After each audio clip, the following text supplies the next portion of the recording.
When was the last time you had 7 minutes of joy in your day? I'm a big fan of play. And it's to just chill the hell out and not be so wound tight. Talk it out. As opposed to keeping it in your head, one thing is to truly find I call them your board of brains. Folks that have the particular skills that I don't have. That's what I'm bringing on in my board. Those people, I don't have those skills. AI has helped me so much with contemplation, bouncing ideas back and forth. I'm thinking of doing this content. Tell me if I should do it. What else can I do with it? Pull it apart. It's been my behind-the-scene advisor. Like, I can't not live without it. If it goes away, I don't know what I'll do. Hello and welcome back to the Smart ADHD Podcast. Today, we're diving into managing anxiety and ADHD within the creative process. And I'm thrilled to be joined by Cathy Rashidian, a certified executive coach with over 20 years of leadership experience and a personal journey with ADHD.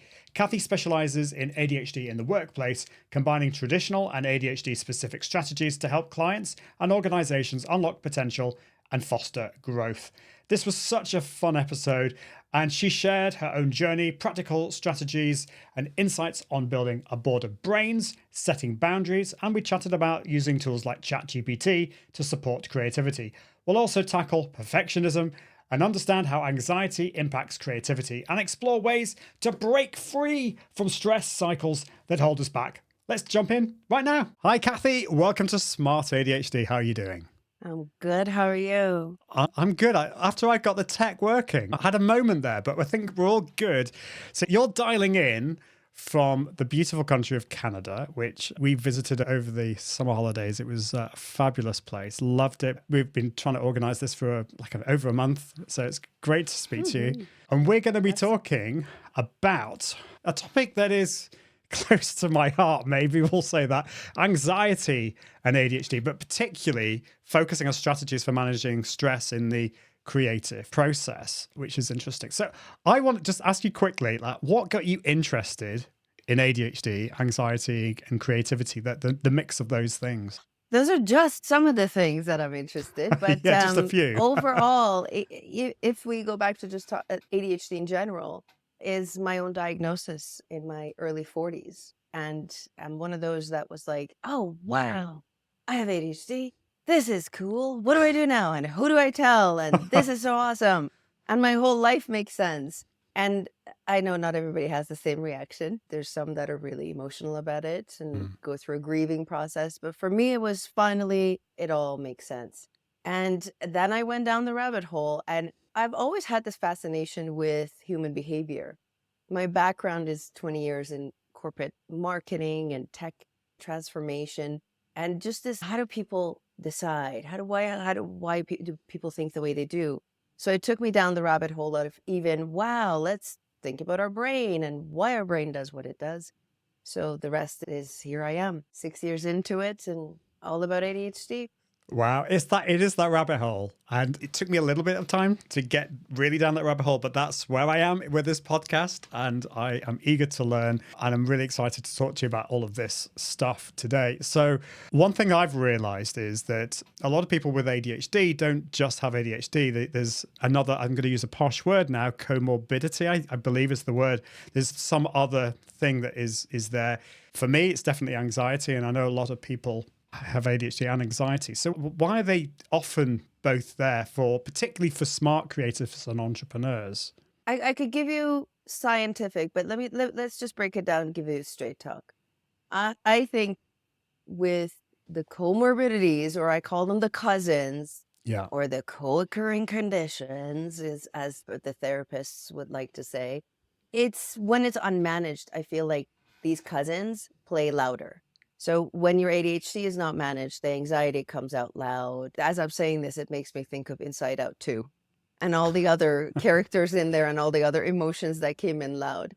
So when it's not managed, when your ADHD is not tamed or seen for what it is, anxiety comes in, depression comes in. Mine was depression also, was my second cousin to my ADHD. So it's the untreated, unmanaged, unaddressed ADHD that these other co-conditions come in and they're louder. But also at the same time, I like to respect also, sometimes it's the other way around. Somebody is chronic with one of the conditions and that's just the way it is. But also that's where you bring in the experts and the professionals to say which one is the predominant one and which one is due to unmanaged ADHD. So at a high level, that's what I'd like to leave you with. That's really helpful stuff. And that's a good reminder, of course, of something I should have said before, which is, of course, I'm no expert on this. And if you're listening to this and anything that we talk about, you're thinking about, don't just struggle alone. Go and seek an expert and get this seen to, because anxiety, it's been an issue for me, anxiety and depression, I think, for years and years. And I thought when I got diagnosed with ADHD, I thought, okay, but how does anxiety play into that? Maybe I need to sort out the anxiety first and then the ADHD. I've come to realize, actually, I think the anxiety, at least for me, comes from the ADHD. And if I focus on the ADHD bit first, that is going to perhaps help the anxiety and the depression. But of course, as you said, we're all different, aren't we? And so it's working that out. And if I could add to this a little bit about, Dr. Hallowell talks about this nicely, about the default mode network of our brain. Everybody has a default mode network. It's the creativity side of our brain. And we can talk about it when we talk about creativity also. When that's activated, you go from this sense of, wow, look at this new idea I have, this new thing I want to do, the innovation, the creation and all of that, to, oh my God, what if it doesn't work out? This is going to be crap and nobody's going to like it. And why am I even doing this? And if I don't get it right, and you know the rest. And so we'll end up in the land of doom and gloom and catastrophization and rumination. And for us with ADHD, we don't have that switch that brings us back to, wait, task at hand. Just do the first part of the project, the rest will follow. So that also creates that anxiety also with, oh my God, look at all these things I got to get done within this. And then you go into freeze mode and nothing happens. So the overwhelm. So it's to be also aware of that when we're able to catch ourselves in that, wait, this is my ADHD or this is my anxiety running the show. I'm in charge. Where do I begin? Yeah. And this is why I've started to delve a little bit deeper into the neuroscience of this. Although these are big, scary words, like you've used default mode network, and then there's the task positive network, I believe. Yeah. But I think, as soon as I've started to realize that, I thought, oh yeah, that's exactly what's happening in my brain. And the kind of analogy that I like to think about, I don't know whether this is a good analogy, but it works in my brain, is it's like a signal worker on a railway line, and they're trying to move from one track to the other, but it's stuck. And so I can't really move from the default mode network into the task positive networks. My mind is cycling around all these things. And I wanted to ask you, this is the Smart ADHD podcast. Is this a particular issue, do you think, for those smart individuals, those who are higher in intelligence? Do they tend to cycle more in these thoughts in the default mode network? What are the particular issues for smart individuals with ADHD? You're bringing out the controversial side of me now. Okay, go ahead. and I don't look at our community as, I don't equate the IQ with ADHD, my personal thing. Yeah. And I'm being completely transparent with you. We're all smart in our own ways. We're all creatives in our own ways. And I don't think this is just because you have a higher IQ, this is going to happen. I think a lot of different things contribute to it. It's the beliefs that we grew up with, the way our parents raised us, bless their heart, they did their best and did whatever they needed to do to raise us. It's the narratives that are out there in society of, this is, if you're this, you need to be this. I know within our community, we do have twice exceptional folks where, high IQ. So it's not about the smartness part of it per se. It's everything around us. It's how society, your work life, the beliefs that you have about yourself, what you value, all of that kind of contributes to this whole umbrella of anxiety, if you will. No, it's fascinating stuff. And as I said, I'm no expert. So I don't equate it to being smart and then you're anxious. No. Okay. No, that's cool. Okay. Can you share maybe some common situations where anxiety affects creativity specifically and maybe focus with ADHD individuals? It affects it when it really paralyzes us, right? When we go into this, I just can't. So we really get ourselves into this place of saber-toothed tiger running, and I just need to fight, flee, freeze, all of that good stuff that happens, right? So we block our creativity, like we cut access to it. And it's not it's the brain does that. So brain goes, I'm in fight or flight mode. And there's also controversy around the myth of fight or flight. I'm in high intensity mode. My body is right now trying to survive because emotionally I'm like, wow, there's boiling point happening. And so really at that point, your brain goes, all we need to do is just survive. So just chill. We're surviving. We're not going to go get creative. We're not going to go do new things.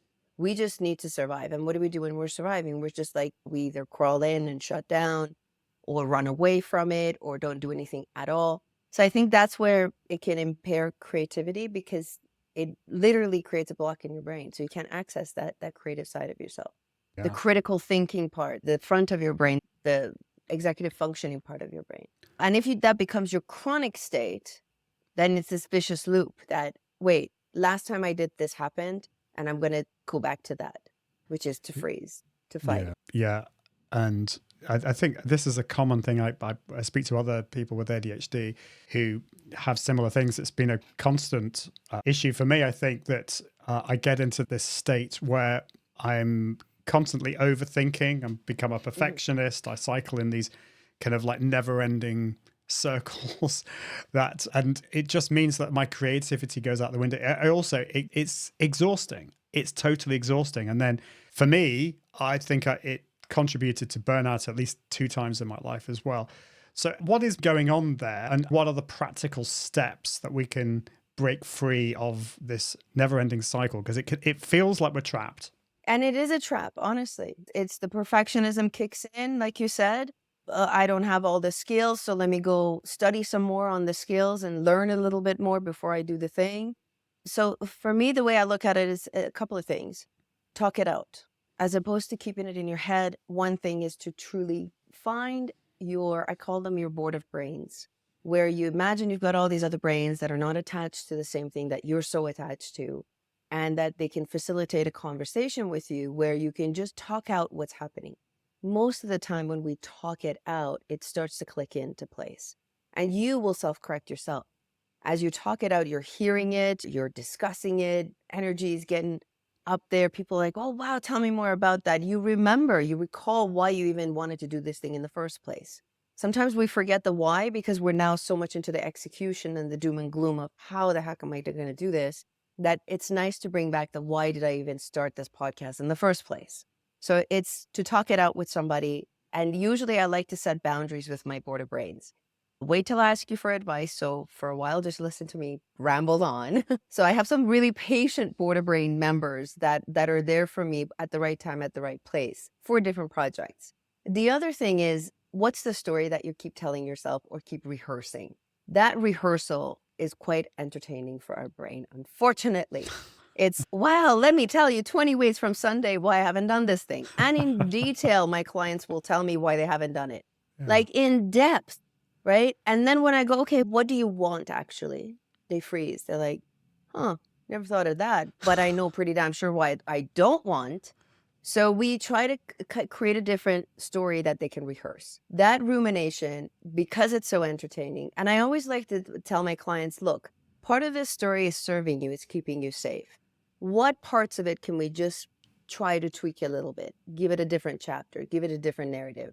So I don't do a complete overhaul of their story, but I come in as the director. I'm like, okay, you as the actor, where do you want to go with this? And you have autonomy to ad lib. You can modify the script a little bit. What would you like to do?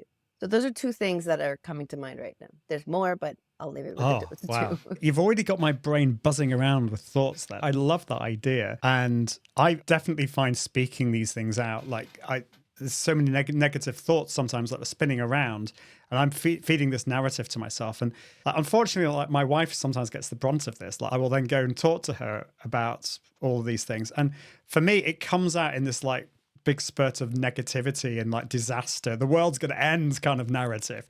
And we've been married long enough for her to know I just need to get that out of my system. And then once I've got that out of the system, we then are able to talk about, actually, you know what? It's not that bad. I love that way that you tweak the system slightly. And I'd love you to go over that again. So is this kind of negative cycle that we're going through, which is not true in many cases, you used the word entertaining. Is that kind of entertaining, but in more of a negative way? Are we using that because our brain almost enjoys that negative Yeah, it's cycle. dopamine. Yeah, It okay. gives you the dopamine. So your brain goes, you know what? You didn't give me an alternative. This is the way I'm going to do it. Okay. I have an 8-year-old who is conflict seeking like it's nobody's business. This morning, she did literally that. My socks don't fit. Full blown tantrum. And I knew it's because she's hungry. She's bored. She doesn't want to go to school. So instead, what does she do? Creates a volcano. But also her executive functioning at 8 is not developed. So here I am trying to calm myself. I was thinking about our podcast. I'm like, okay, I'm going to be talking to Ian soon. I'm going to be adulting soon. So just be with us for a little bit. But for her, she can't. There's nothing. It's gone. The whole brain is hijacking everything, and the brain is in charge of her emotions in that moment, and good or not. So it's almost like, Ian, it's for me, as for myself as an adult, there's little Cathy and then there's the adult Cathy. Oh, little Cathy hasn't played in a while this week. She's been hyper-focused into work. We haven't had enough play time. One of the things I do with my clients is, when was the last time you had 7 minutes of joy in your day? I'm a big fan of play. And 7 minutes is just the arbitrary number I came up with. And it's to just chill the hell out and not be so wound tight. We usually are. And it's just, got to do this, I got to do this. Oh my God, I'm having an unproductive day. Doom and gloom. No, actually, you did 2 days of hyperfocus and you're in hyperfocus hangover right now. Be with that. And the hyperfocus hangover is your dopamine is rebalancing, it's coming back down because you went up so high. So what can I do right now? Just tiny little bit to give the right kind of dopamine, to go after the right kind versus this conflict seeking with myself and I. Yeah, that's so interesting. So the brain is pretty clever. It can come up with all these scenarios. If you're not giving it a story, it's going to come up with its own, and it's not necessarily going to be the one that you need or that you want, or it's going to be useful to you. So you talked about friends that you can talk to. How do you choose the best ones for you? Are there different ones for different situations? For example, like stuff that's maybe happening at home and from a personal point of view, stuff that's happening at work? So I treat my life like a project, a massive project with many different streams. So if it's for my child, I have my therapist and coach that I go through for her. So they sit on my board of brains for parenting skills. If it's my business, from time to time, I will bring on different business coaches depending on what I'm trying to do with my business in the moment. So if I'm doing a lot of writing, I bring on the writing coach. So I don't believe in this one person can do it all approach. People are specialized and use them for that, leverage them for their specialty. My sister, bless her heart, she is my logistical brain. So I will go to her. I'm like, okay, throwing a birthday party. What are we doing? Okay, you're going to do this. You're going to do this. You're going to do this. You're going to do this. So within seconds, she gives me the thing. I have this best friend of mine, same thing. She's very logical. I'm like, okay, I'm about to do something impulsive. I call her up. What do you think?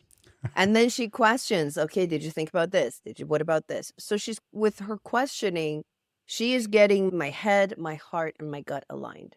So when it comes to decision making, for us, there's a glitch in this matrix of head, heart, and gut. I call them the 3 brains.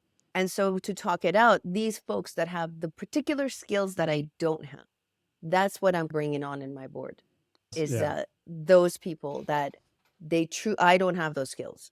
Logistical things, I don't know how I've lived so far and survived without the skill. That makes total sense. So does it matter? Do they need to be separated from you slightly? Like you mentioned your sister, you've got your best friend.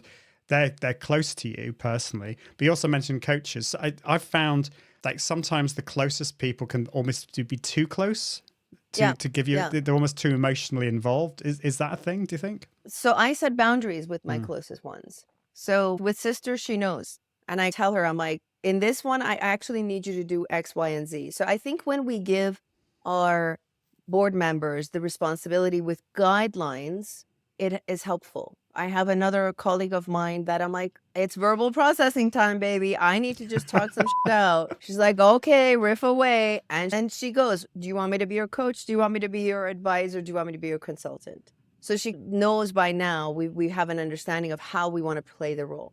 And I'm also respectful to make sure I don't create codependency, because that's a thing within our community that we become dependent on this. So I'm fully aware that I own responsibility of this. I also check in. do you have brain juice to do this with me? If they don't, no problem. I'll come back to you later, because that whole rejection thing that's out there Yeah. can Yeah. well, Cathy, I haven't talked to so-and-so in 6 months. You want me to call them? So I understand also the difficulty of how do you build border brains when your social connections are not so strong. But over time, one person at a time, we can do that. That's such good advice. Yeah, I love that. One thing that I don't know what you think about this, might be slightly controversial, but so this isn't instead of real human border brains, but I've been playing around with ChatGPT, the voice conversation app, so you can actually have a conversation with that. I keep on telling this story, but I dropped my daughter off at a choir rehearsal in our town and came back interacting with it through the car. And I just basically came out with lots of utter what was going on in my brain. And it managed to detangle all of that. And at the end of it, I just felt I was able to kind of know what I was doing with my life. And so I think AI can play a role as well. I'm so glad you mentioned it. ChatGPT, I call him Chad, and it's him. We have many arguments throughout the day, and we contemplate on many things throughout the day together. And honestly, it's ever since it came to my life, it's been a game changer for me. Because sometimes there are things that I just want to bounce off of somebody and I don't want to pay them $500 an hour. Can we just say that, Yeah, yeah. And I think this whole thing about AI is bad and oh my God, depends on how you use it. And if you use it responsibly. Yeah. For those of us, it's my assistive technology. I say ADHD is a disability for me. And for my disability, AI is my assistive technology. It's just if you have a screen reader or whatever, this AI has helped me so much with contemplation, bouncing ideas back and forth. I'm thinking of doing this content. Tell me if I should do it. What else can I do with it? Pull it apart. It's been my behind the scene advisor. Like I can't not live without. If it goes away, I don't know what I'll do. Yeah. I have become dependent on that one. I'll tell you that for nothing. Oh, it sounds like we're definitely alike there. It's just I use it all the time. I'm aware of time with this. I feel we've covered so much, yet there's so much more that we could talk about with this. And I loved what you were talking about, changing that narrative.